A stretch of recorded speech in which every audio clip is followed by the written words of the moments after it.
بلکہ خود رسول اللہ صلی اللہ علیہ وسلم نے فرمایا، ایک بندہ آیا آپ کے پاس، بڑا اس کے الجھے ہوا اس کا سر تھا، بکھرے ہوئے بال تھے، بالوں پر مٹی پڑی ہوئی، منہ پر جسے کہتے ہیں کہ مٹی میں اٹا ہوا۔ تو آپ صلی اللہ علیہ وسلم پوچھتے ہیں کہ تجھ پر اللہ کی کوئی نعمت نہیں ہے؟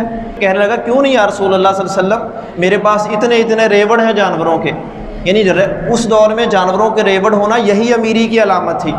تو آپ صلی اللہ علیہ وسلم نے فرمایا کہ اگر تیرے پاس اللہ کی اتنی نعمتیں ہیں تو اللہ یہ پسند کرتا ہے کہ اس کی نعمتوں کے اثرات تمہارے جسم پر بھی نظر آئیں، یعنی اتنی نعمتیں حاصل کرنے کے بعد تم ایسے ظاہر کرو کہ میں دنیا کا کنگال ترین انسان ہوں۔ اور دوسرے موقع پر فرمایا کہ ان اللہ جمیل یحب الجمال، کہ اللہ خود بھی بڑا خوبصورت، طہارت پسند، صفائی پسند ہے، اور تمہارے اندر بھی انہی خوبیوں کو پسند کرتا ہے۔ پھر ممنوع کیا ہے جس سے اللہ کے نبی روک رہے ہیں، صحابہ روک رہے ہیں؟